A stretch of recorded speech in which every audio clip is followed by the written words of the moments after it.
Hi everyone, welcome back to my new video. हमने पढ़े थे टाइप ऑफ रेशोज जिसमें हमने लिक्विडिटी रेशोज को पढ़ लिया था। आज हम पढ़ेंगे solvency ratio, activity ratio and profitability ratio. तो सबसे पहले हम पढ़ेंगे सॉल्वेंसी रेशो। तो सॉल्वेंसी रेशोज में हमारे पास कितने टाइप्स के रेशोज होते हैं? हमारे पास 4 टाइप के रेशोज होते हैं। सॉल्वेंसी रेशो हमने देखा था, वो बताता है कंपनी की एबिलिटी को, जो कहते हैं लॉन्ग टर्म वाली सॉल्वेंसी को मीट कर पा रहा है या नहीं कर पाता है। तो सॉल्वेंसी रेशो हमारा लॉन्ग टर्म्स को दिखाता है। तो इसमें सबसे पहले हमारे पास जो रेशोज है वो है डेट इक्विटी रेशो, मतलब कि हमारे पास टोटल इक्विटी में कितने डेट हैं। तो डेट हमारे लॉन्ग टर्म्स होते हैं क्योंकि हमारे लॉन्ग टर्म की बात कर रहे हैं। इक्विटी हमारे शेयर होल्डर फंड्स होते हैं। इनको याद करने के लिए भी बहुत इजी ट्रिक है कि आप इन सबको रिलेट करके, जैसे डेट इक्विटी रेशो निकाल रहे हैं तो हमें डेट ऊपर लिख दिया और इक्विटी हमने नीचे लिख दिया। नेक्स्ट हमारे पास है debt to total asset ratio. Total assets में हमारे पास कितने डेट हैं, तो टोटल एसेट्स में हमारे पास कितने डेट हैं। ठीक है, तो डेट हमारी लॉन्ग टर्म है, total asset. Loose tools and stores spares will include while calculating total asset. जब हम टोटल एसेट्स की बात करेंगे तो जो लूज टूल्स वगैरह हम लिक्विडिटी रेशियो करंट रेशियो निकालते थे तो करंट एसेट्स से हम लेस करते थे, लेकिन इसमें टोटल एसेट्स में हम इन सबको इंक्लूड करेंगे। नेक्स्ट हमारे पास है प्रॉपर्टी रेशियो। प्रॉपर्टी रेशियो हमारा क्या क्या बताता है, इक्विटी एंड टोटल एसेट्स कितने हैं, इक्विटी, ये प्रॉपर्टी, ठीक है। ये हमारे किसकी बात करते हैं, ओनर की बात करते हैं, तो उसके बाद कितनी इक्विटी है, कितने टोटल एसेट्स में। ठीक है, तो share holder funds and non current total assets हमारा कैसे बनते हैं, non current assets plus current assets. Next हमारे पास है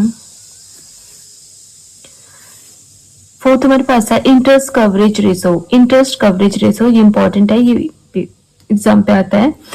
तो इंटरेस्ट कवरेज रेशो हमारा क्या बताता है, profit before charging interest and income tax. ठीक है, जो प्रॉफिट हमने बिफोर चार्जिंग कर रहे हैं इनकम टैक्स, किस पे, फिक्स इंटरेस्ट चार्ज। ठीक है, कितना हमने फिक्स इंटरेस्ट चार्ज लगाया। ठीक है, तो ये हमें बता, और ये हमें किस यूनिट में बताता है, ये हमें टाइम्स की यूनिट में बताता है। तो आपको ये भी याद रखना है, हमें कई बार यूनिट्स भी आते। थर्ड हमारे पास है एक्टिविटी रेशियो, और इसे ही हम क्या कहते हैं, टर्नओवर रेशियो। तो हमारा जो इन्वेंट्री टर्न, फर्स्ट हमारे पास आता है इसमें इन्वेंट्री टर्नओवर रेशियो। तो इन्वेंट्री टर्नओवर रेशियो, इन्वेंट्रीज हमारी क्या होती है, स्टॉक होती है कंपनीज की। ठीक है, जो भी हमारे पास स्टॉक होता नहीं है हम इन्वेंट्री कहते हैं। तो इन्वेंट्री टर्नओवर रेशियो हमें क्या बताता है, इसका फॉर्मूला है cost of goods sold, cost of revenue.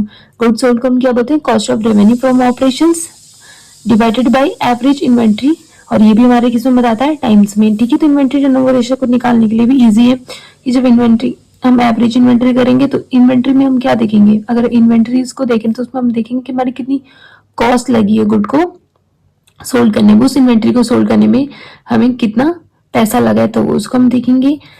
And cost of, अब हमारे पास जो कॉस्ट ऑफ गुड सोल्ड आ गया ना, तो कॉस्ट ऑफ गुड सोल्ड निकालने के भी हमारे पास फॉर्मूलाज होते हैं, तो उन्हें भी हम देख लेते हैं क्योंकि ये भी हमें आने चाहिए कि कॉस्ट ऑफ गुड सोल्ड, ये फॉर्मूला बहुत बार आता है कॉस्ट ऑफ गुड सोल्ड निकालने के लिए। ठीक है, तो इसे देखते हैं। तो जो कॉस्ट ऑफ गुड सोल्ड है वो क्या निकालते हैं, तो नेट सेल से हम माइनस ग्रॉस प्रॉफिट करते हैं तो हमारा कॉस्ट ऑफ गुड सोल्ड आता है। ठीक है, जब पूरी सेल में से हम प्रॉफिट को लेस करते हैं तो हमारी कॉस्ट आ जाएगी।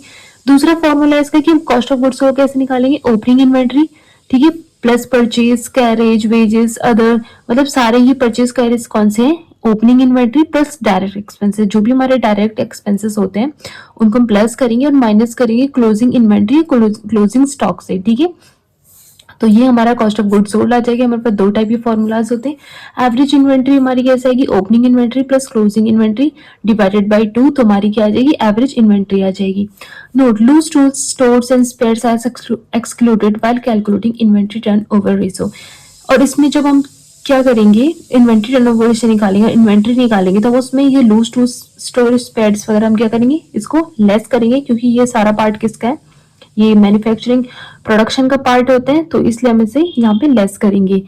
दूसरा हमारे पास का फॉर्मूला है ट्रेड रिसीवेबल टर्नओवर रेशियो। अब हम देखेंगे ट्रेड रिसीवेबल, तो ट्रेड रिसीवेबल हमारे एसेट्स होते हैं। ठीक है, तो ये क्या दिखा रहे हैं, ट्रेड एसेट्स में क्या है, एवरेज ट्रेड रिसीवेबल, वही डिवाइडेड बाय हमेशा एवरेज ट्रेड रिसीवेबल, और किस में निकालते हैं हम, credit revenue from kit, average trade receivable and credit revenue from operation, ये भी हमारे टाइम्स में निकलेंगे। तो इनको अगर आप रिलेट करके पढ़ेंगे ना तो बहुत इजी है याद करना कि अगर ट्रेड रिसीवेबल टर्नओवर रेशियो निकाले तो उसमें क्रेडिट कितना क्रेडिट आएगा, क्रेडिट रेवेन्यू फ्रॉम ऑपरेशन, और एवरेज में हमेशा trade receivable. Trade receivable include all bad debts and provision. जब हम क्या करेंगे, ट्रेड रिसीवर निकालेंगे तो उसमें हमारे सारे इंक्लूड होंगे, बैड डेब्ट्स वगैरह भी, जो भी हमारे प्रोविजंस होंगे, जो भी, ठीक है।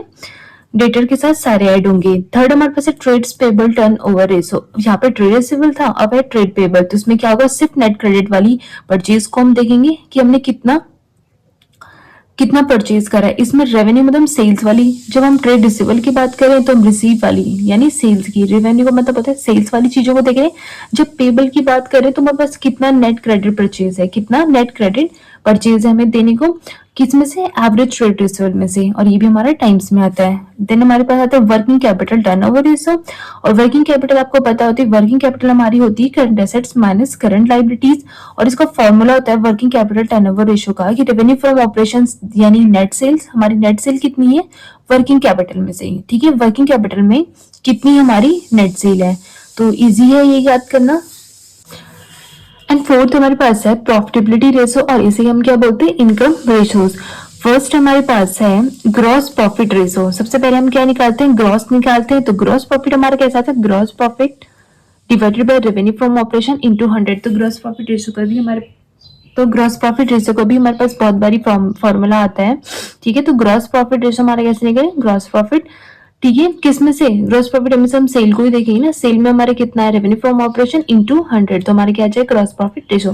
नेक्स्ट हमारे पास है ऑपरेटिंग रेशो। ऑपरेटिंग रेशो हम कैसे निकालते हैं, cost of revenue plus operating expenses minus operating incomes, ठीक है। ऑपरेटिंग रेशो हम इसे क्या निकालेंगे, जितनी कॉस्ट है सेल पे, ऑपरेटिंग एक्सपेंसेस को एंड माइनस करेंगे ऑपरेटिंग इनकम्स को एंड डिवाइडेड करेंगे रेवेन्यू फ्रॉम ऑपरेशन से इनटू 100, तो हमारा ऑपरेटिंग प्रॉफिट आ जाएगा, ऑपरेटिंग रेशो आ जाएगा।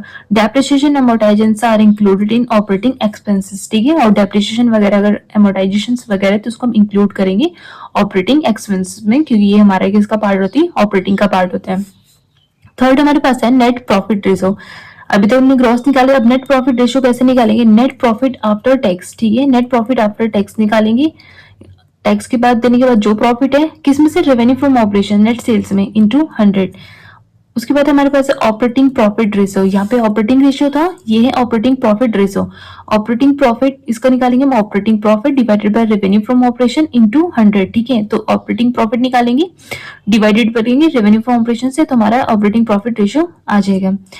नेक्स्ट हम निकालेंगे earning per share. Earning per share हमारे कैसे निकलेगा, net profit after interest tax and dividend on preference share divided by number of equity share. मतलब जितना भी हमारा प्रॉफिट है, क्या देने के बाद, इंटरेस्ट टैक्स वगैरह या डिविडेंड देना है, ठीक है, या प्रेफरेंस शेयर में जो भी हमने डिविडेंड देना है उसको, जो भी हमने इंटरेस्ट वगैरह देना है उसको, उसके बाद जो हमारे पास प्रॉफिट बचता है लास्ट में, तो उसमें हम देखेंगे कि हमारे पास कितने इक्विटी शेयर पे हम क्या करें, कितना हमारा प्रॉफिट बना है, तो उससे हम क्या पता लगाएंगे, अर्निंग पर शेयर।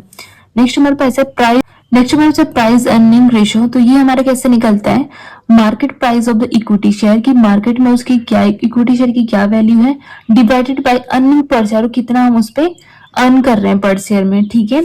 नेक्स्ट हमारे पास है रिटर्न ऑन इन्वेस्टमेंट। ये इंपॉर्टेंट है, इसके नाम भी आते हैं कई बार कि इसके अदर्स नेम क्या है। रिटर्न ऑन इन्वेस्टमेंट को हम यील्ड ऑन कैपिटल भी बोलते हैं और रिटर्न ऑन कैपिटल एम्प्लॉयड भी बोलते हैं। तो इसको कैसे निकालते हैं, net profit before interest tax and dividend. Return अगर हमें निकालना है तो हम क्या देखेंगे कि हमने इंटरेस्ट टैक्स एंड डिविडेंड से पहले हमने हमारा कितना नेट प्रॉफिट था, डिवाइडेड बाय कैपिटल एम्प्लॉयड, ठीक है, और हमारे पास कितना कैपिटल एम्प्लॉयड है इनटू 100, तो हमारा कितना आज क्या आ जाएगा, प्रॉफिटेबिलिटी, तो हमारा क्या जाएगा, रिटर्न ऑन इन्वेस्टमेंट। तो ये थे हमारे सारे फॉर्मूलाज टाइप ऑफ रेशोज की। इन फॉर्मूलाज की अगर आप प्रैक्टिस करेंगे विद क्वेश्चन इलस्ट्रेशन तो आपको ये इजीली समझ आ जाएंगे। नेक्स्ट वीडियो में हम पढ़ेंगे increase decrease and no change in accounting ratios, जिसमें हम देखेंगे कि अकाउंटिंग रेशोज में कब इंक्रीज होता है, कब डिक्रीज होता है एंड कब नो चेंज होता है। तो ये भी बहुत इंपॉर्टेंट होता है। ये ऑब्जेक्टिव टाइप के क्वेश्चंस भी इसमें बनते हैं, तो उसको हम देखेंगे नेक्स्ट वीडियो में। इससे रिलेटेड हम कुछ न्यूमेरिकल्स क्वेश्चंस भी करेंगे। लास्ट पार्ट में हम पढ़ेंगे सारे चैप्टर से related way objective questions with numerical question, जिसको हम न्यूमेरिकल क्वेश्चन भी सॉल्व करेंगे। सो आई होप आपको मेरी वीडियो पसंद आ रही होंगी। So please like and subscribe to my channel and thank you for watching.